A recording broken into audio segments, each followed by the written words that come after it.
It was the only thing I had left of him, my late husband's memorial watch, engraved with his initials and the date we met. After James passed away, so much of life changed in subtle yet devastating ways. The sound of his footsteps no longer echoed in the hallway, the scent of his aftershave eventually faded from the bathroom, and the spot at the dining table where he always sat grew colder by the week. But that watch, it never changed. Tucked away in my dresser drawer, behind old anniversary cards and carefully folded love letters, it was a time capsule. Not just of him, but of us. Engraved on the back were the initials JH and the numbers 1983, the year we first met under a canopy of fireworks and nervous laughter. Every time I held it in my hands, I could almost hear his voice saying, still ticking, like us, just like he used to every night as he wound it before bed. After the funeral, I couldn't bring myself to wear it or even look at it too often. It became sacred, an untouchable relic of a life and love now gone. I'd visit it on particularly difficult days, his birthday, our anniversary, or simply one of those gray mornings when missing him became a physical ache. I kept it hidden not because of its monetary value, but because of what it symbolized: devotion, memory, a love that endured the tests of time. Then one day, without warning, it vanished.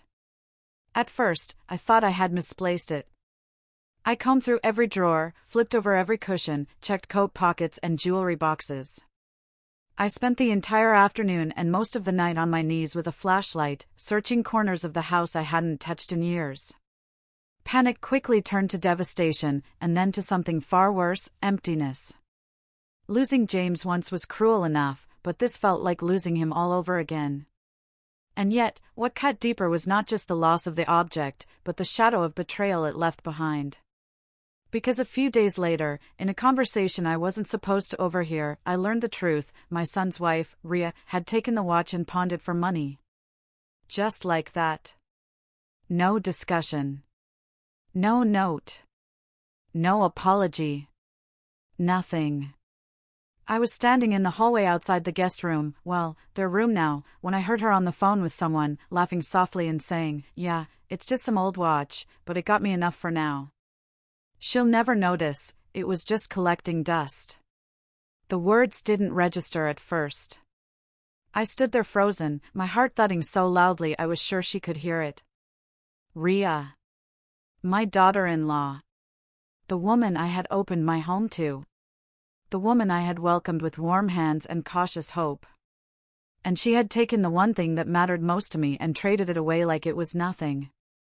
I wanted to burst into the room, scream, demand answers, but I didn't. Maybe it was shock. Maybe it was something colder and sharper. Instead of confronting her, I walked back into my room, closed the door, and sat on the edge of the bed for hours, staring into the past. The betrayal festered quietly inside me, turning over and over like a stone in water. I couldn't understand how someone could be so casual about something so deeply sacred. It wasn't about the money. It wasn't even about the theft. It was about what it meant, what it revealed about who she truly was, and how little she respected me, my grief, or my husband's memory. But I didn't yell. I didn't cry. I didn't tell Aaron. I stayed quiet, but not passive. I decided that night that I would get the watch back, and that I would do it without alerting her, because something about the way she had done it, so secretly and so smugly, told me this wasn't the first time she had crossed a line. It may not even be the last. I started with local pawn shops, walking in calmly, one by one, pretending I was looking for a birthday gift.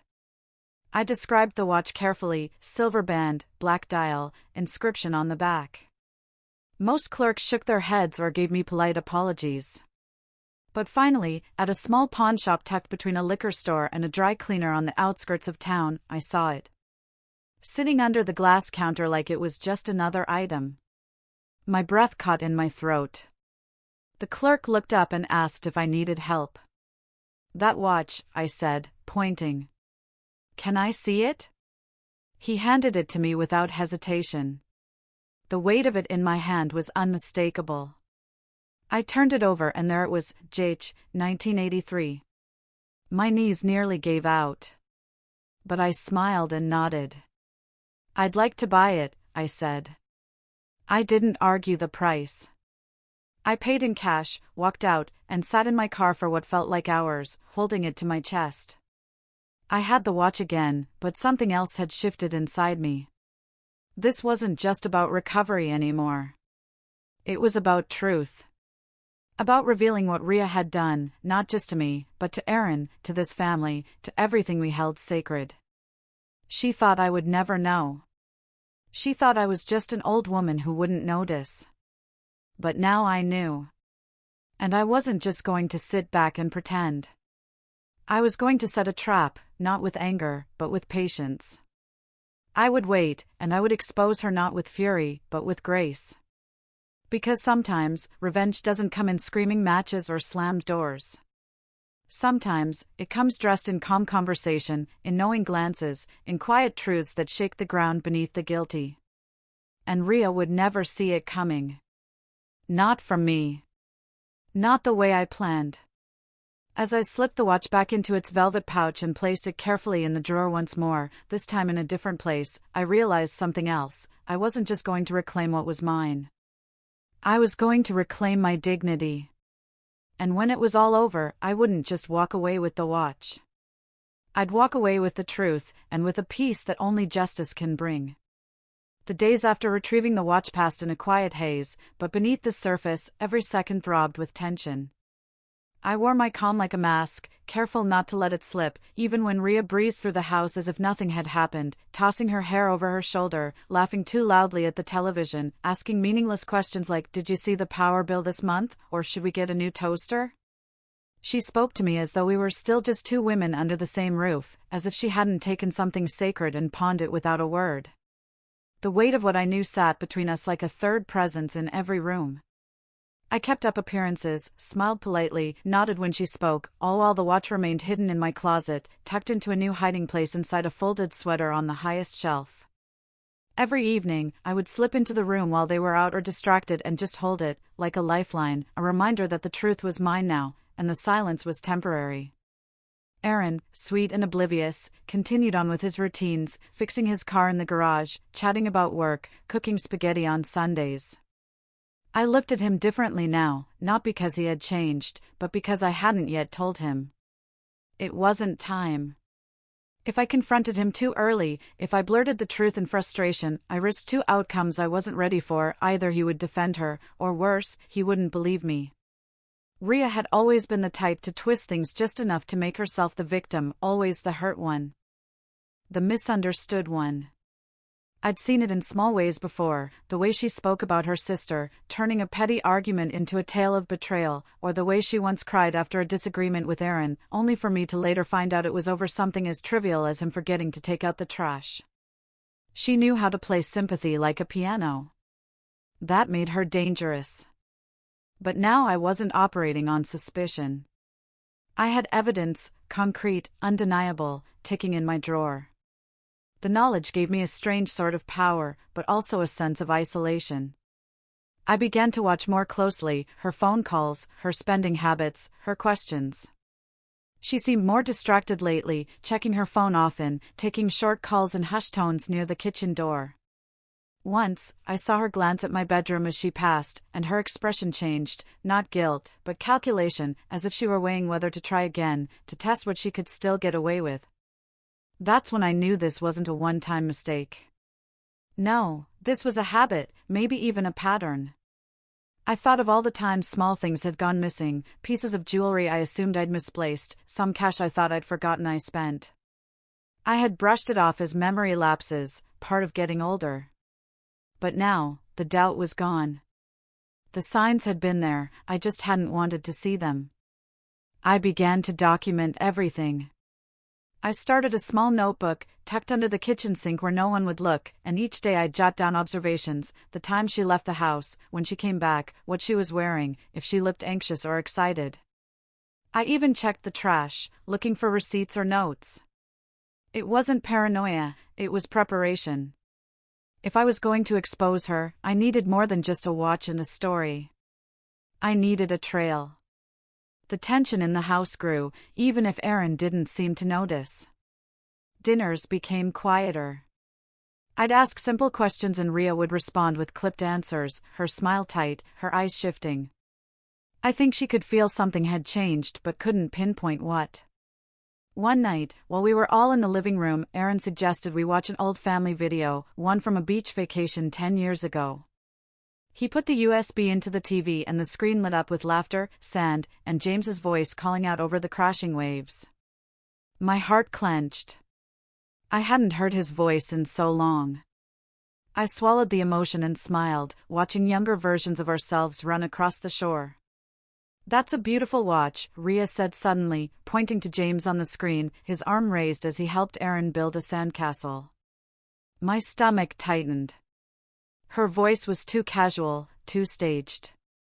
Is that the one you used to keep in your drawer? She added, turning to me with wide, innocent eyes. Aaron looked at her, then at me, unaware of the underlying current in the room. I met her gaze and smiled. Yes, I said slowly. Yes, it was. I haven't seen it in a while. Her eyes flickered, just a flash, but I caught it. A momentary crack in her composure, quickly sealed. Oh, she said, turning back to the screen. It looked expensive.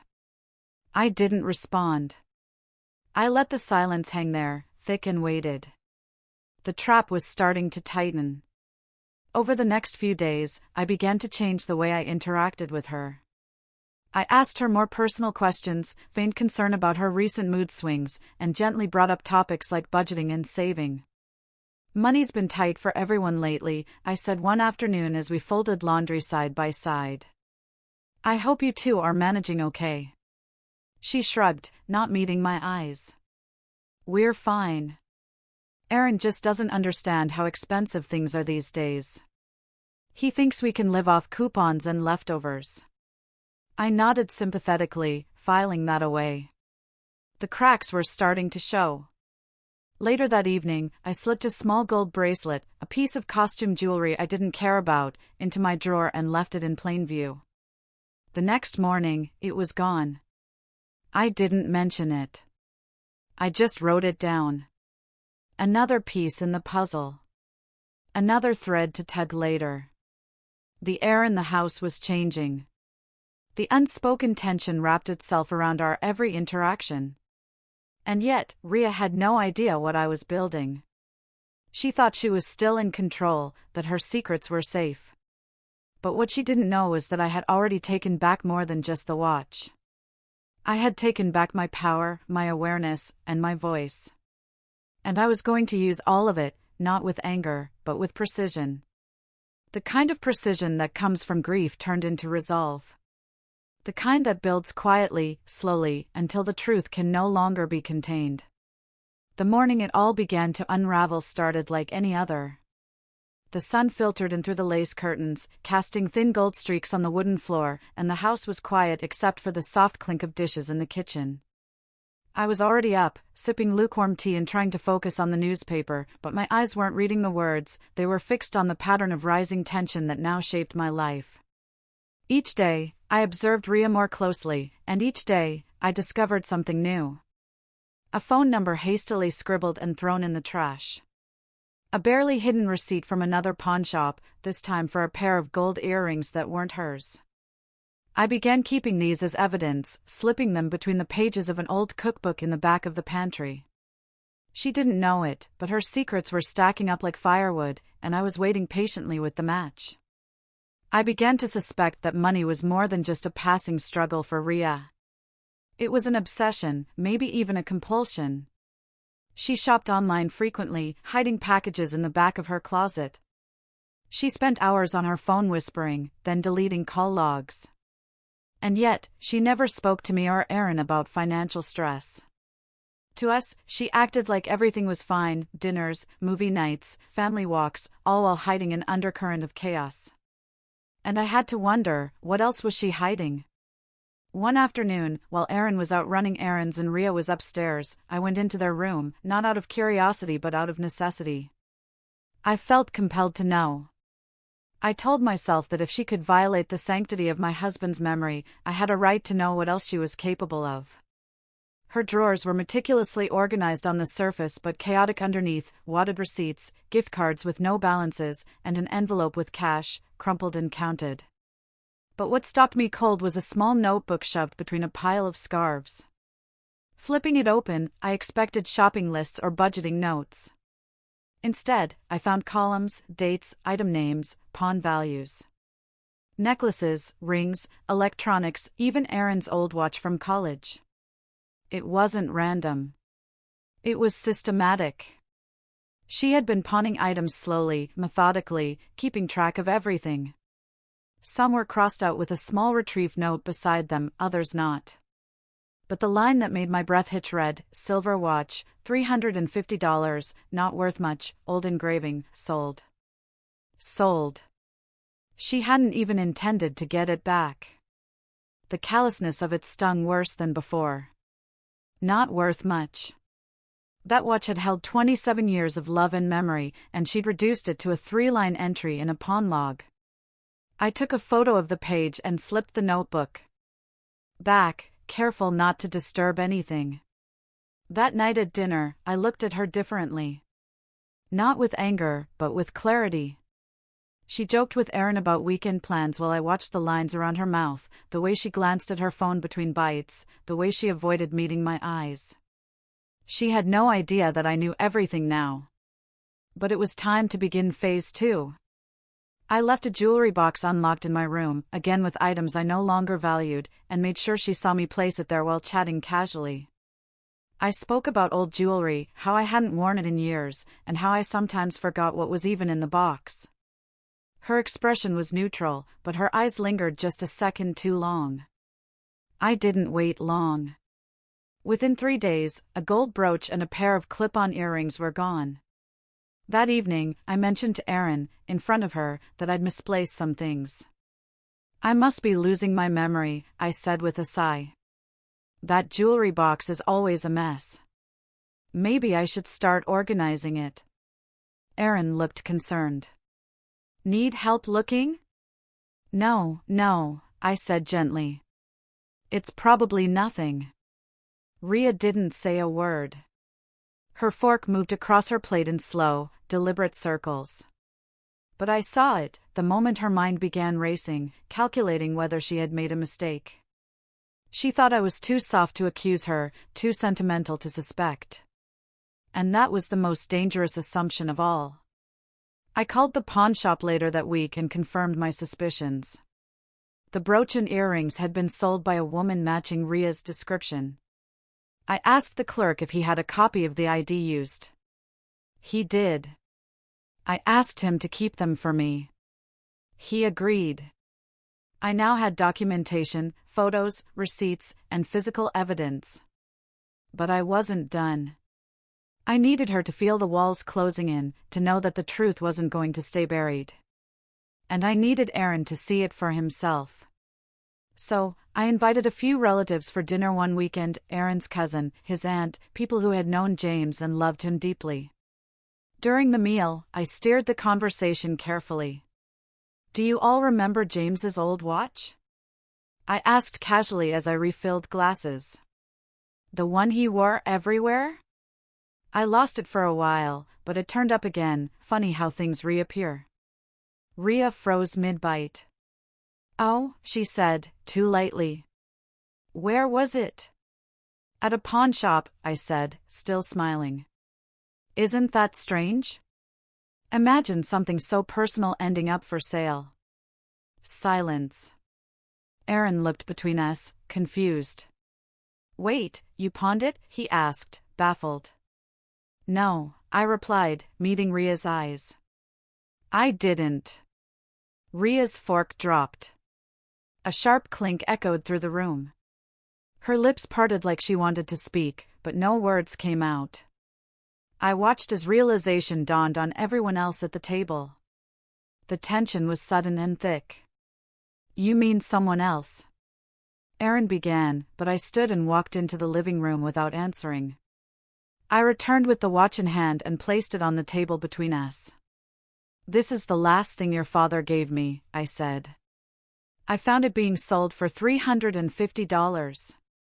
Rhea pushed her chair back, eyes wide, but I didn't stop. And that's not all that's gone missing, I continued. Jewelry. Electronics.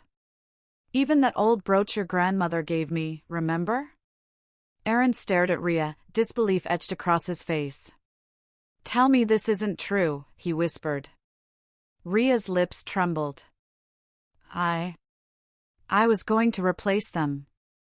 I needed cash, just for a little while. Her voice cracked, and suddenly she was crying, loud, dramatic sobs that filled the room. I didn't mean to hurt anyone. I was desperate. But her tears didn't move me. I had watched her lie, steal, and manipulate for months. I had watched her smile and make dinner and talk about family vacations while hiding layers of deception. And now, exposed, she had nothing left but the mask of guilt. I stayed quiet, letting the silence speak for me. Aaron stood, walked out of the room, and didn't return for a long time. The evening ended awkwardly. Guests left quietly. No one said what we were all thinking. The mask had slipped, and the real Rhea was finally visible. But this wasn't the end. Not yet. The emotional shock had landed. The pieces were in motion. And I could already see that this confrontation would only deepen the divide. The family had been cracked open, but the fallout was still to come. That night after the confrontation, the house was unnaturally still, as if the walls themselves were holding their breath. Aaron stayed out late. Rhea locked herself in their room. I sat alone in the living room, staring at the flickering TV screen without absorbing anything it played. My fingers rested lightly on the smooth face of James's watch, which now sat quietly on my lap like it belonged there all along. But it wasn't peace I felt. It was something more complex, something raw. I had exposed her. I had forced the truth into the open, but instead of triumph, what filled me was a hollow ache. This wasn't just about retrieving a stolen item anymore, it was about everything the act had broken open. Trust, family, dignity. I had always prided myself on keeping this family together, especially after James passed. I was the emotional glue, the steady hand, the quiet presence that grounded Aaron and helped Rhea feel like she belonged. But now that presence had been used, taken for granted, manipulated. And no matter how much evidence I gathered, or how careful my steps had been, there was one truth I couldn't avoid: exposing her also meant shattering something that would never be whole again. Around midnight, I heard the creak of stairs. Aaron walked in slowly, looking more tired than I'd ever seen him. His eyes met mine with a mixture of confusion, disappointment, and sorrow. She admitted everything, he said quietly, sinking into the chair across from me. Said it started small. Said she was going to tell me, but she didn't know how. I nodded, not saying anything. She even said she took stuff before we moved in. Stuff from her old job, her sister's house. He shook his head, rubbing his hands over his face. I don't know who I married, Mom. That sentence sat between us like a wound. I had raised Aaron to believe in people, to see the good, to build instead of destroy. And now that belief was bleeding out in front of me. I wanted to comfort him, to wrap my arms around him and tell him it would all be okay. But it wouldn't be, not in the way he hoped.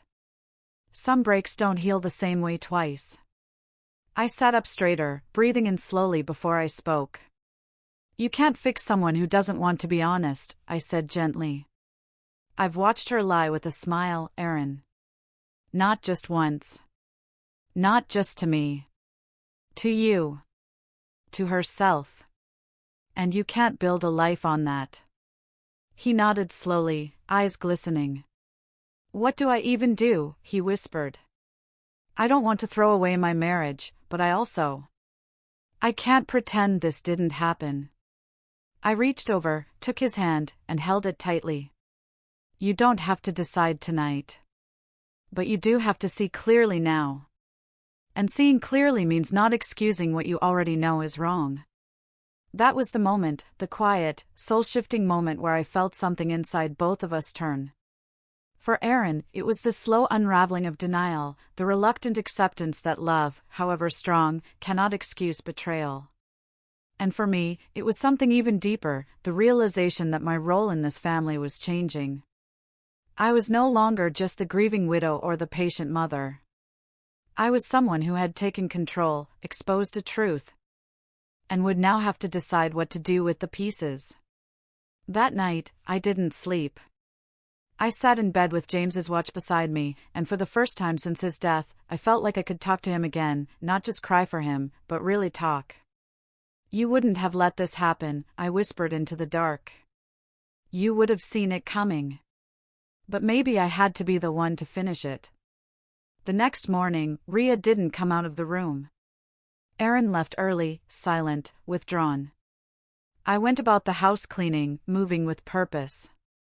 I dusted photo frames, wiped down the kitchen counters, changed the sheets in the guest room.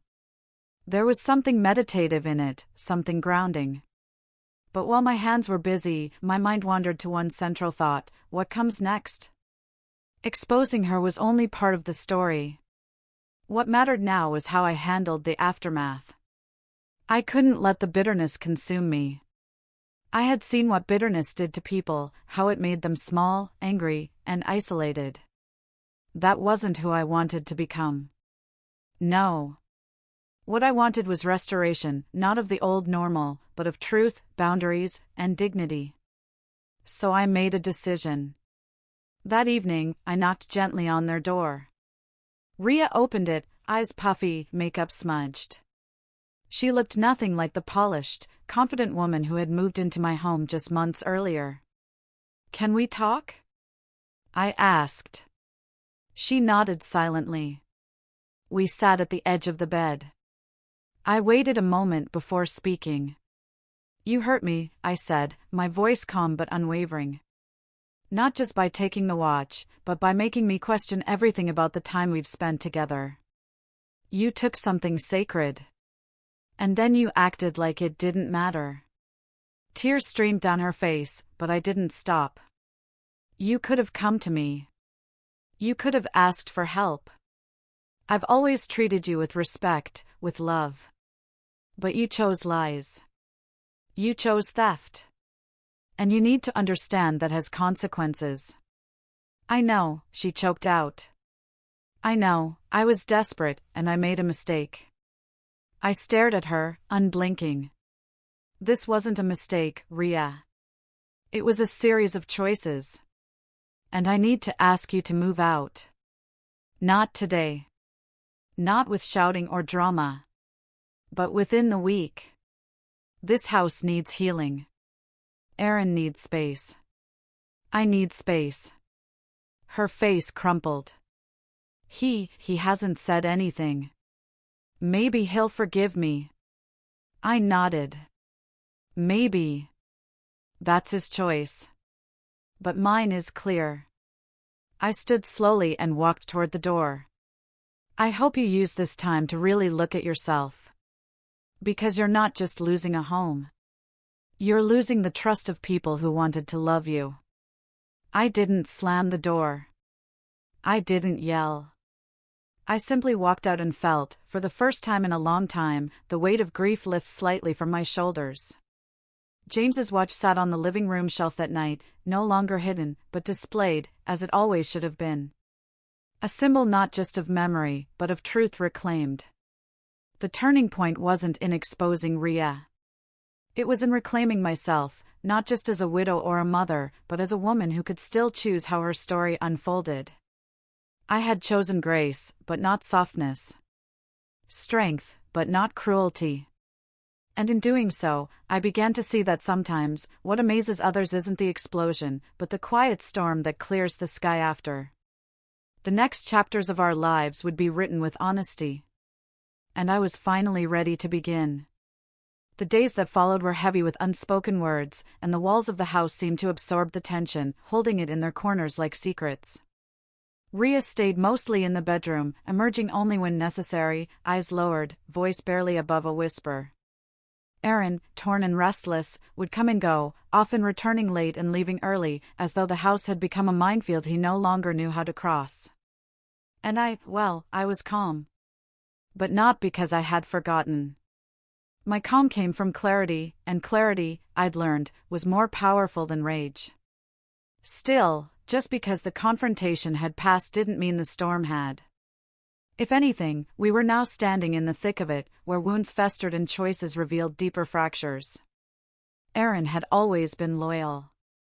Maybe too loyal. He'd spent most of his life trying to keep peace, trying to avoid conflict, especially between people he loved. And now, he was caught in a tug-of-war between what he thought marriage was supposed to mean and the stark, undeniable truth of what Rhea had done. One evening, 3 days after our conversation, I found him in the backyard, sitting on the old wooden bench James had built years ago.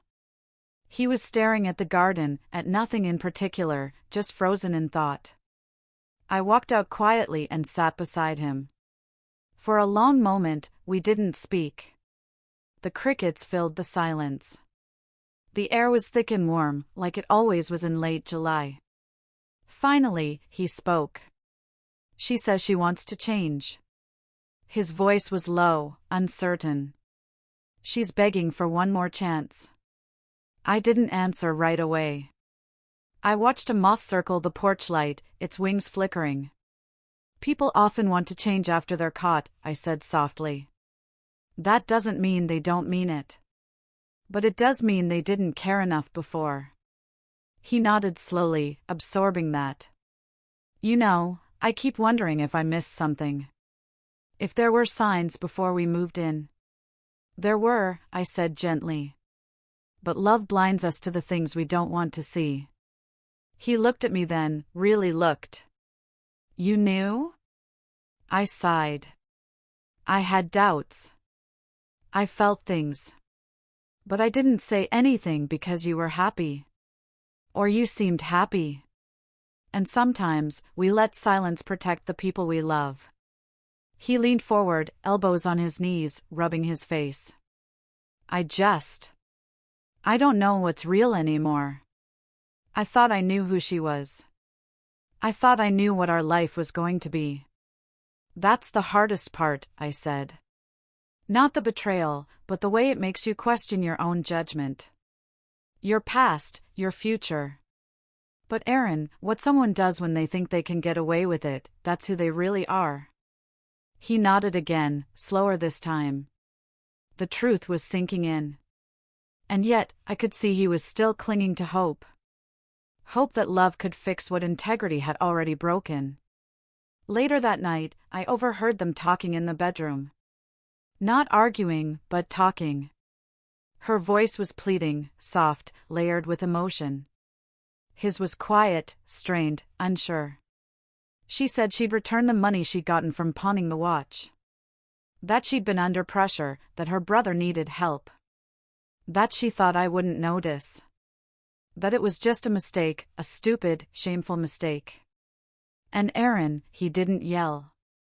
He didn't forgive either. He just listened. That scared me more than anything. Because sometimes, the most dangerous thing isn't anger, it's indecision. The next morning, I found a letter on the kitchen table. It was addressed to me in Rhea's handwriting. I unfolded it carefully, not sure what to expect. Dear Mom, it began. That caught me off guard. She had never called me that before. I know I don't deserve your forgiveness. I don't even know if I deserve to be writing you this letter. But I want to try to explain, not to excuse what I did, but to give you a piece of the truth you might not know. I was drowning. In debt, in shame, in pressure to be someone I wasn't. I didn't want Aaron to know. I didn't want you to think less of me. So I panicked. I saw that watch one day when I was putting laundry away, and something in me snapped. I thought I'd pawn it, get through the emergency, and buy it back before anyone noticed. But of course, you did. Because it mattered. Because he mattered. And I disrespected that in the worst way. I've lied before. I've stolen before. But this was different. You made me feel welcome. You trusted me. And I betrayed you. I don't expect anything from you, not forgiveness, not sympathy. But I needed you to know that I'm not proud of what I did. And I'm sorry. Truly. I sat with that letter for a long time. It was well written, heartfelt, and perhaps even sincere. But it didn't erase what she'd done. Words couldn't undo choices. The next day, I noticed her suitcase near the stairs. She was preparing to leave. She didn't say goodbye. Just nodded at me, eyes full of tears, and walked out with quiet footsteps. Aaron helped carry her things to the car but didn't kiss her. Didn't hold her. Just stood there as she drove away. That night, the silence in the house was different. Not heavy. Not bitter. Just still. The kind of stillness that follows a storm. The kind that allows new things to grow. Aaron didn't speak much that evening. We sat in the kitchen, drinking tea like we used to when he was a boy. Just the two of us. Do you think she meant it? He asked suddenly. The letter? I nodded slowly. Maybe. But meaning it doesn't mean it's enough. Some things can't be undone. He looked down at his cup, then back at me. Thank you, he said quietly. For being strong when I couldn't. For protecting what matters. I reached across the table and squeezed his hand. That's what we do for the people we love, I said. Even when it hurts. That night, I placed James's watch back in its velvet box. Not in hiding this time, but in memory. A symbol of what had been taken, and what had been reclaimed. The cracks in our family were visible now, but so was the light that poured through them. And for the first time in a long time, I felt that maybe, just maybe, we were starting to heal. After Rhea left, a strange calm settled over the house. It wasn't peace, not yet, but more like the quiet that comes after you've finally exhaled a breath you didn't know you were holding. The tension that had weighed down the walls seemed to lift, and for the first time in months, I could hear the house breathe again. There was a certain freedom in it, yes, but it also brought with it an eerie kind of emptiness, like the silence that follows a slammed door. Aaron didn't talk much those first few days. He moved through the house like a ghost, quiet, thoughtful, maybe even numb. I gave him space, knowing that grief comes in many forms, and betrayal is its own kind of death. But something in him had shifted. He began to take long walks at night, retracing the steps he and James used to walk when he was a boy. He even started visiting the old toolshed James had built years ago, where they once tinkered with broken radios and rusted clocks. I caught him one evening sitting on the floor in there, a toolbox open beside him, James's old flannel shirt in his lap. It was like he was looking for pieces of his father to hold on to, something stable, something real. And I understood that. Because I'd been doing the same for years. Meanwhile, I couldn't stop thinking about Rhea's letter. Her words looped in my mind like a haunting melody, sincere, ashamed, wounded. Part of me wanted to believe her. Part of me wanted to forgive. But forgiveness isn't just about saying, it's okay. Forgiveness is a form of trust, and trust, once broken, doesn't grow back overnight. I kept her letter in the drawer with the watch, next to James's photograph. Not because I forgave her yet, but because I needed to remind myself that even betrayal comes with its own weight of pain. And somewhere inside her, I believed, she was carrying that weight too. About a week after she left, Aaron approached me with a hesitant look. "Mom," he said, "there's something I need to tell you. Something I found out." My heart dropped.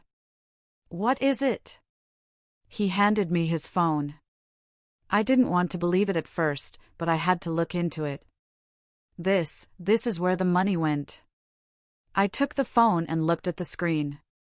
It was a bank transaction. Not just one, but several. All traced to an account under Rhea's name. But it wasn't just debt payments or family emergencies like she'd claimed. There were payments to a boutique furniture store, a spa membership, and even a booking at a resort in Missouri, none of which she had ever mentioned. My hands tightened around the phone. She lied again. Aaron nodded. All that about helping her brother, turns out, he didn't even know anything about it. I spoke to him yesterday. So she pawned the watch, I whispered, not out of desperation, but for comfort. For vanity. Aaron didn't respond, but his silence was confirmation enough. The betrayal ran deeper than I thought. This wasn't just a moment of weakness. It was a pattern. A choice. And perhaps, the worst part was that she had looked us in the eyes and asked for mercy while continuing to weave lies behind our backs. I felt the burn rise in my chest, anger, grief, and something harder to name. It wasn't just about James's watch anymore. It was about dignity. About the values we had lived by. About the fact that someone we had loved and trusted had treated our home like a stepping stone to something shinier.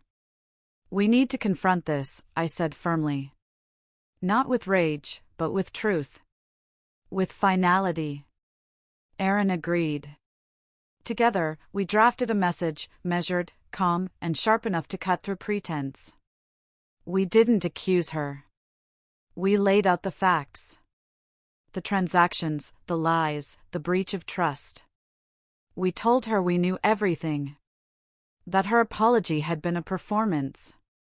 That her exit from our lives was no longer an open door, it was a closed chapter. The next day, she responded.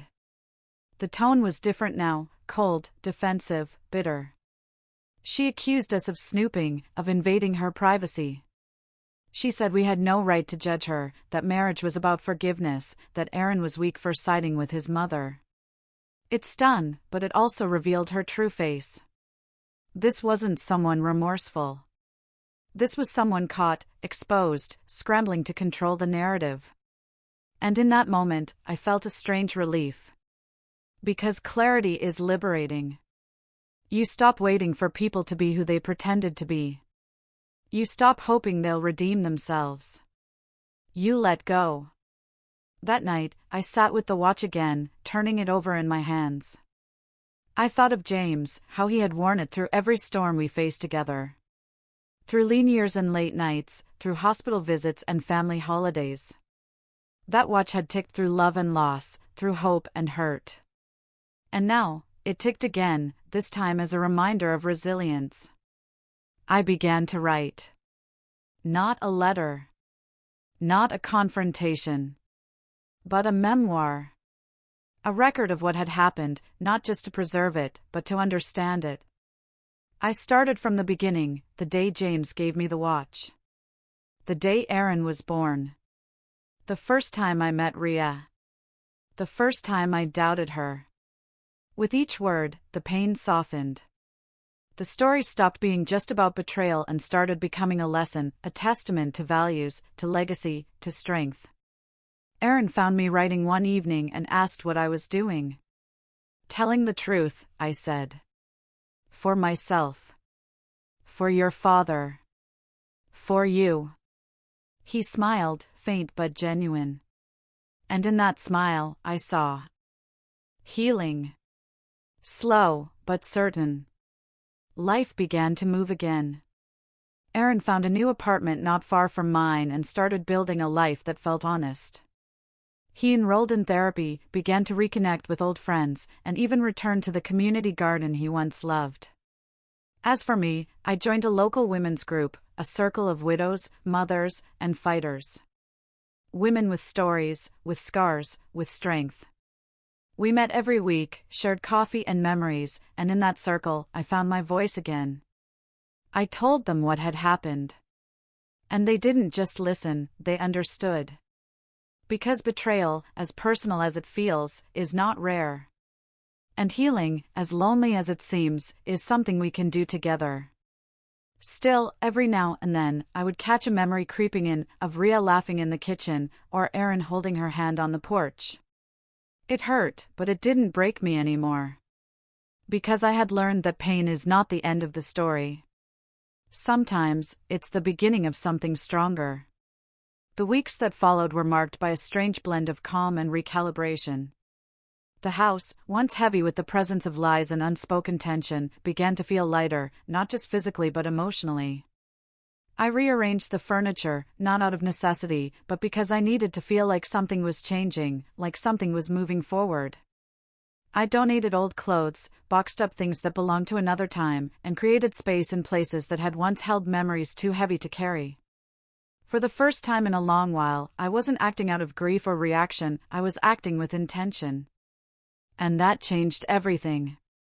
One morning, while sorting through James's things in the attic, I came across a small wooden box I hadn't seen in years.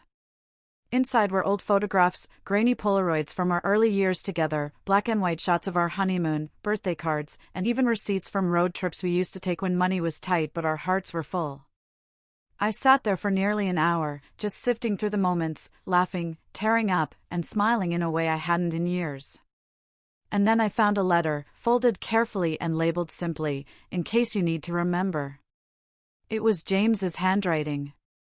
My breath caught in my throat as I opened it.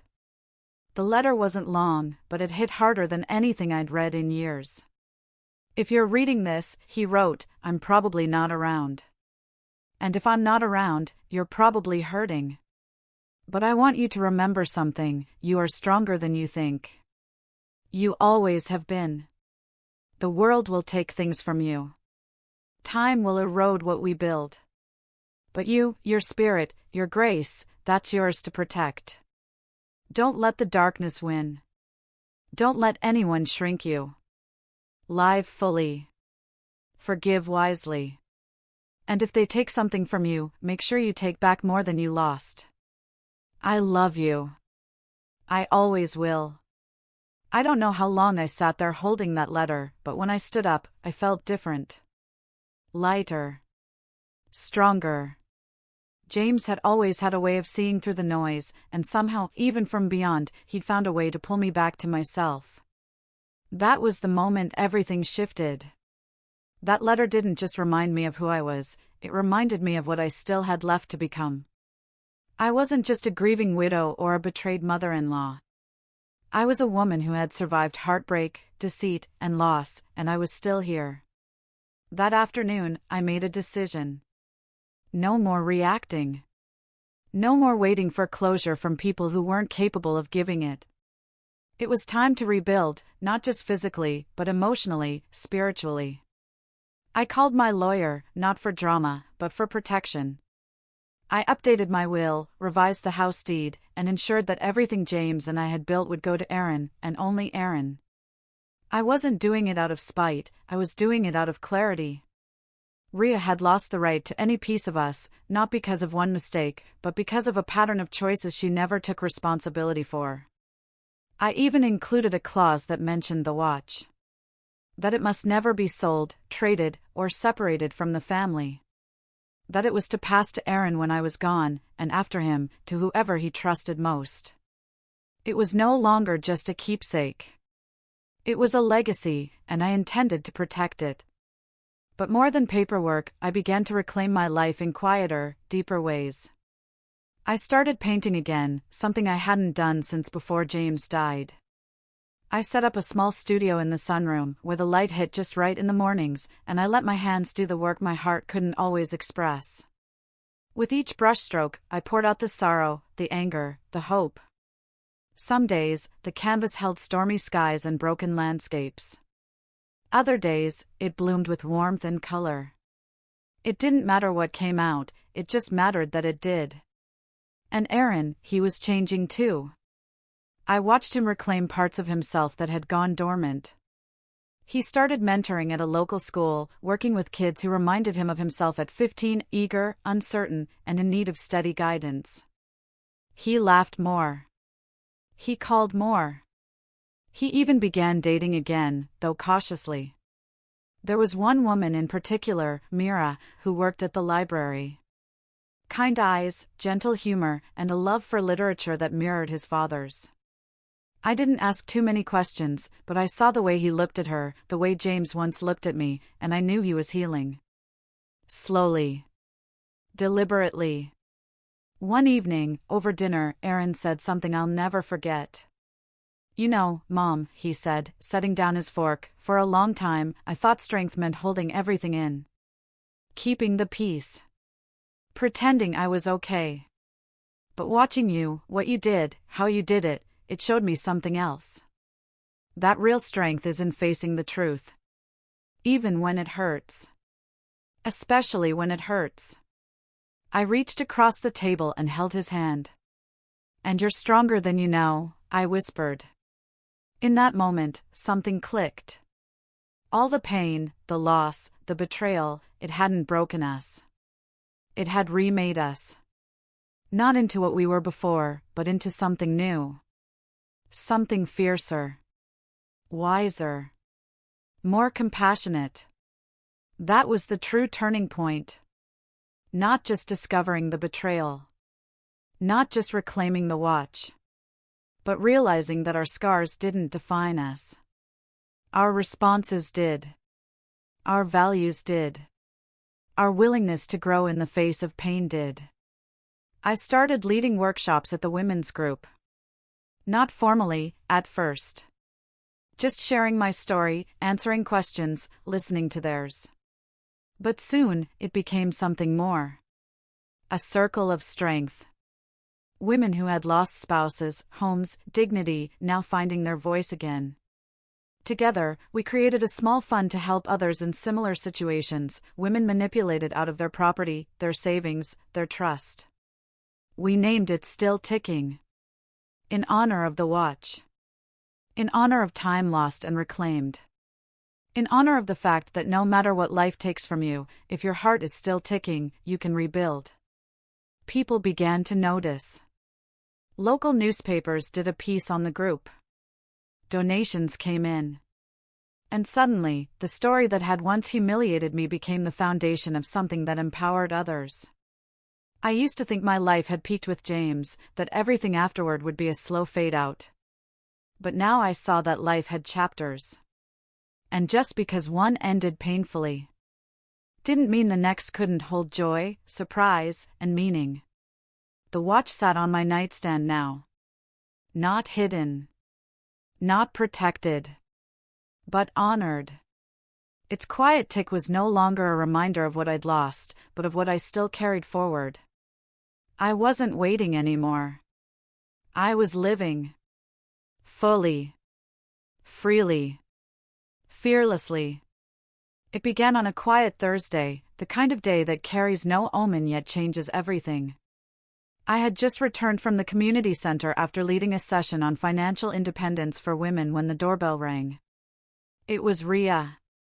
Standing there in a loose sweater, makeup half done like she hadn't planned to come but was compelled by some last-minute resolve. Her eyes darted around as if the street itself might judge her for being here. I didn't invite her in right away. Instead, I let the silence stretch. "Can we talk?" she asked finally, her voice brittle. I stepped aside without a word. She sat on the couch, the same one where she once unwrapped a birthday gift from James, a cashmere scarf he'd picked just for her. "Strange, the things you remember." "I know you found out," she said, barely above a whisper. "About the watch. About the pawn shop." I said nothing. I just sat across from her, steady, patient. Let her squirm under the weight of her own guilt. She wrung her hands, wiped her palms on her jeans, and added, I panicked. We were behind on rent. Credit cards maxed. Aaron didn't know. I didn't know what else to do. "So you stole from your own family?" I asked, my voice quiet but steel-edged. "I meant to get it back," she replied. "It wasn't supposed to be permanent. I figured once we got our tax refund." I held up my hand. Don't insult me with that excuse. You didn't ask. You didn't confess. You didn't return it when you had the chance. I had to find it. I had to pretend not to know for weeks just to see how far you'd go." Rhea's face crumbled. "I didn't know you'd go to the shop. I didn't think you'd." She trailed off as the reality sank in. I had beat her at her own game. But this wasn't about winning. It was about reckoning. You know what hurt the most? I said, my voice trembling now, not from weakness but from the depth of betrayal. It wasn't the money. It wasn't even the watch. It was the memory. That watch was James's heartbeat. It ticked through our whole life together.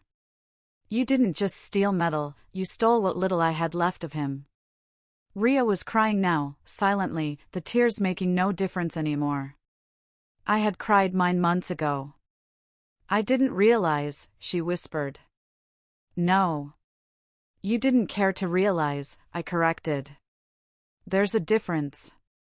And then I stood, walked to the hallway closet, and returned with a small folder. I laid it gently on the coffee table between us. This, I said, is a record of everything I've learned in the last month. The pawn receipt. The CCTV screenshot of you at the shop.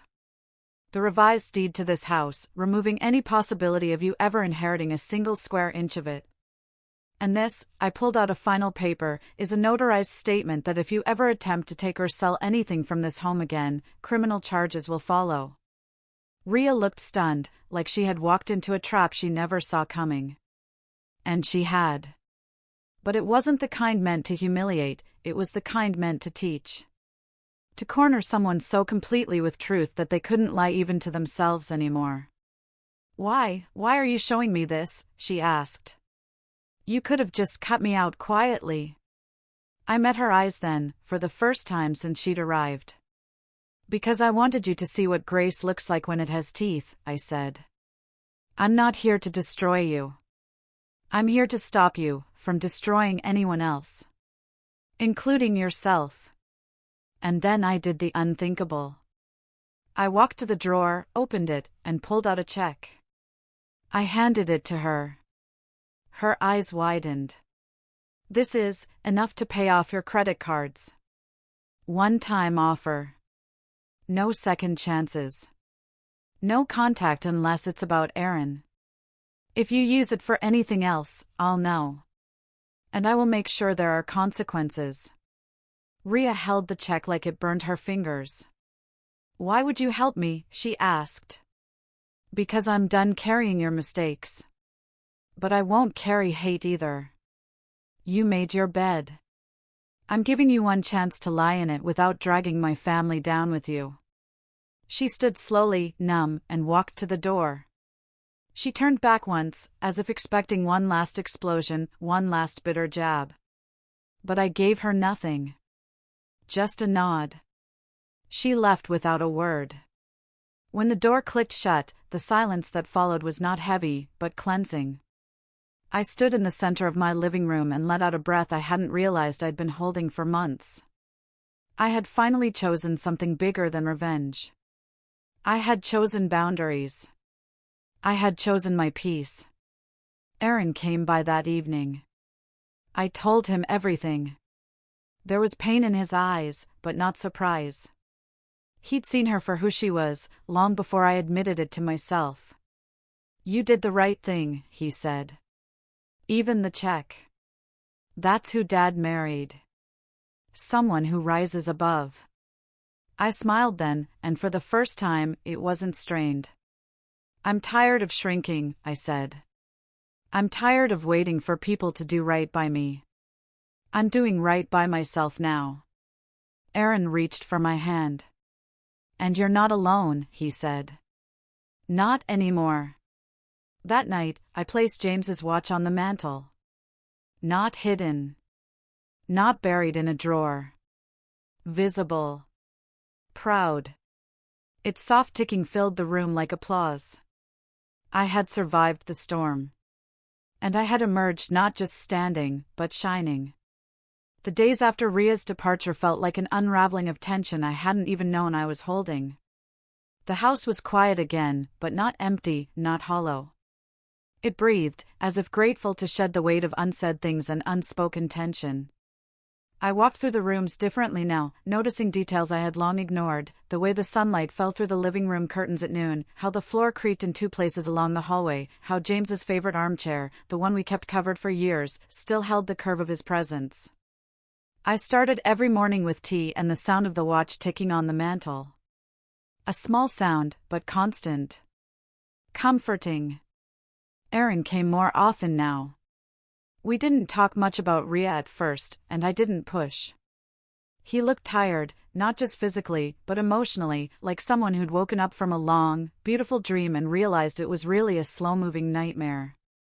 One evening, he brought over an old box from his storage, filled with photographs, school certificates, and the kind of childhood junk only a mother would treasure. We sat on the floor, flipping through them. "Remember this?" he said, pulling out a picture of us at the lake house, James grinning in sunglasses, Aaron on his shoulders, me laughing just out of frame. "That was the summer he taught me how to dive." "I thought I was gonna drown," he said with a chuckle. I nodded, smiling. "He made you jump in before you were ready. But he was always right there." Aaron's smile faded slowly. "You were right," he said, softer now. "About Ria. I didn't want to see it, but I saw the signs. I ignored them. Thought I could fix her. Thought love would be enough." I placed a hand on his. "Love is never about fixing someone. It's about holding space for who they are, not who you hope they'll become." We sat there a while, surrounded by memories. He asked if he could stay in the guest room for a few weeks while figuring out his next move. I agreed without hesitation. The house filled again, but with a different energy. Not noise. Not conflict. Just presence. Healing, unspoken and slow, but real. I caught him staring at the watch one night. "I never understood what it meant to you," he said. "But I do now. It's more than a thing. It's history." I nodded. "It's memory. And legacy. And grief wrapped in silver." The next morning, I found a new hook by the entryway, small, brass, neatly screwed into the wall.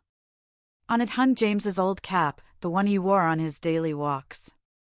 Beneath it, a note in Aaron's handwriting, "Still walking with us." I cried when I saw it, quietly, as the kettle whistled. That week, I went to the community center again, not just to teach but to learn. I sat in on a class about storytelling, about preserving memories through writing. Inspired, I began journaling again. At first, it was just short notes, smells, sounds, the things James used to say. But soon, full entries poured out of me, memories I thought were long gone resurfaced with startling clarity. I wrote about our first fight, the way he used to whistle off-key when nervous, the silent car rides that said more than any argument. I didn't know where these writings would go, if anywhere. But writing them was its own kind of therapy. I read one aloud to Aaron over dinner, and he smiled. "You should publish these someday," he said. "Maybe," I replied, smiling. "Or maybe they're just for us." Slowly, neighbors who had once walked on eggshells around me started dropping by again. Mrs. Patel brought over a casserole. Mr. Haynes asked if I'd be interested in helping organize the spring fair. Life, once paused, started turning again. I wasn't the woman mourning her husband or the mother betrayed by her daughter-in-law. I was just me. More whole than I had been in a long time. And strangely, I felt gratitude. Not for the pain, never for the betrayal, but for what it had revealed. That I had strength buried beneath politeness. That boundaries were not walls but fences with gates I controlled. That I could be kind without being naive. One Saturday, Aaron and I visited James's grave. We cleaned the headstone, planted fresh tulips, and sat beside him in silence. "I used to think Dad was the strong one," Aaron said, his voice husky. "But I see it now. You've been holding us together this whole time." I shook my head. He was strong in his way. I'm strong in mine. Strength has many faces. Before we left, I pulled the watch from my coat pocket and placed it on the stone for a moment. Just a moment, enough to let him know it was safe again, that it had returned, not just physically but symbolically. That I was done grieving and had started remembering. Later that night, Aaron shared that Rhea had sent him a letter. She checked into a counseling program, was working part-time, and apologized for everything. He didn't know if he'd ever reply. "That's your decision," I told him. "But whatever you choose, do it for you. Not out of guilt. Not out of obligation. Forgiveness, when it comes, must be chosen freely." He nodded. "I'm not there yet. But maybe someday." That someday was enough. We were learning, both of us. In the space left by betrayal, something new was blooming: honesty, respect, and the quiet knowledge that some scars are not meant to disappear, they're meant to remind us that we healed. One evening, I sat by the fireplace, the journal on my lap, the watch ticking beside me. I wrote, today was quiet. Not empty, just quiet. Like the hush after a symphony, when the music still lingers in the air. I think James would be proud. Not because I endured, but because I didn't let bitterness win. I chose love. I chose peace. I chose me. And with that, I closed the journal, turned off the lamp, and let the night embrace me, not as a widow, not as a victim, but as a woman reclaiming her own story. It's strange how the loudest moments in life aren't always defined by noise, but by clarity, those rare seconds when everything stills and you understand, with painful precision, who you are, what you've lived through, and how deeply you've changed. In the weeks following everything, the discovery, the trap, the confrontation, and the slow rebuilding, I found myself reflecting not just on what had happened, but on who I had become. I used to believe strength looked like anger, like shouting back, like standing tall and unflinching. But now, I know real strength often comes in quieter forms: choosing not to retaliate, choosing to forgive without forgetting, setting boundaries that protect your heart without hardening it. The watch, my late husband's watch, sat now on my nightstand, no longer locked away, no longer too painful to look at. It had once been a relic of the past, a symbol of grief, but now it had transformed into something far more powerful, a reminder that love survives even the deepest betrayals, that memory isn't held in objects but in how we live every day. I remember the moment I realized I wasn't just surviving anymore, I was truly living. I had just returned from the community center, where I'd read aloud a piece of my journal to a small writing group. A young woman came up afterward, tears in her eyes, and said, "That story, it gave me the courage to leave a bad situation. I didn't think I was allowed to walk away until I heard yours." That was the impact. That was the legacy. Not just reclaiming my own peace, but helping others find theirs. I never told many people the full truth about what Rhea did. I didn't need to. The few who mattered knew, and that was enough. Aaron asked me once if I ever regretted letting her stay as long as she did, if I wished I'd confronted her sooner. I thought about it, then shook my head. "No," I said. "Because it showed me who I am when everything's at stake. And I like who I found." He understood. Our relationship had deepened in ways neither of us anticipated. There was a gentleness to our conversations now, a quiet respect that hadn't existed before. He had seen the cracks in me, and instead of turning away, he leaned in, helped me glue the pieces back together. Rhea never returned, and we never expected her to. She sent another letter months later, this time longer, more introspective. She spoke of childhood trauma, pressure, shame, the unbearable weight of appearances. She didn't ask for forgiveness, only understanding. And maybe, in some distant way, I gave it to her, not because she earned it, but because I no longer needed to carry the burden of resentment. Forgiveness, I learned, isn't always about the other person. Sometimes, it's the final act of freedom. The final chapter in a book that no longer defines you. On the first anniversary of everything, the day I discovered the watch was gone, I didn't cry. Instead, I brewed a cup of James's favorite tea, sat on the porch, and listened to the birds. I wore the watch that day. Not out of grief, but gratitude. It clicked gently against my wrist, a soft rhythm in sync with my pulse. Time, once frozen in mourning, now moved forward again. A few months later, I published a small collection of essays titled Still Ticking. It wasn't a bestseller, but it didn't need to be. The messages I received, handwritten letters, emails, late-night phone calls from old friends, were more valuable than any sales number. Each note said the same thing in a different way: your story reminded me I'm not alone. And that, more than anything, made every painful moment worth it. My life didn't become perfect after that. There were still lonely evenings, old wounds that throbbed unexpectedly, holidays where James's absence felt sharper than usual. But I no longer feared those moments. I welcomed them as proof of love. Proof that I had something, someone, worth missing.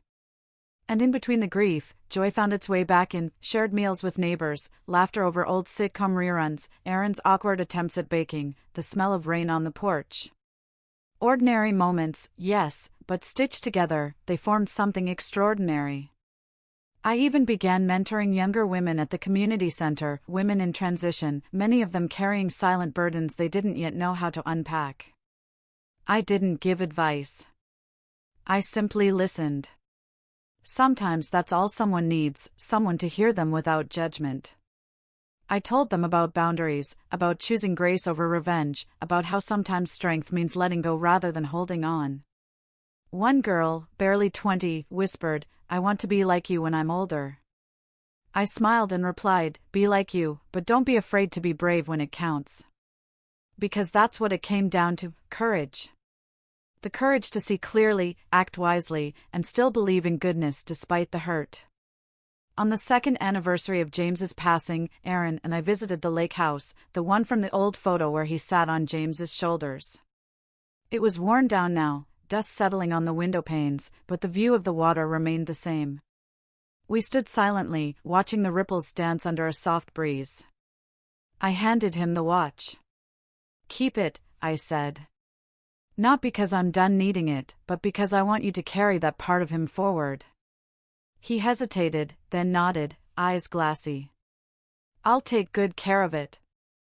I knew he would. And as we stood there, past and present merged into something beautiful. Not perfect. Not painless. But whole. The watch had come full circle, from love, to loss, to betrayal, to healing, and finally, to legacy. And so had I. Because in the end, this wasn't just about what was taken from me. It was about what I reclaimed. My voice. My strength. My peace. And that, more than anything, is what amazed even me.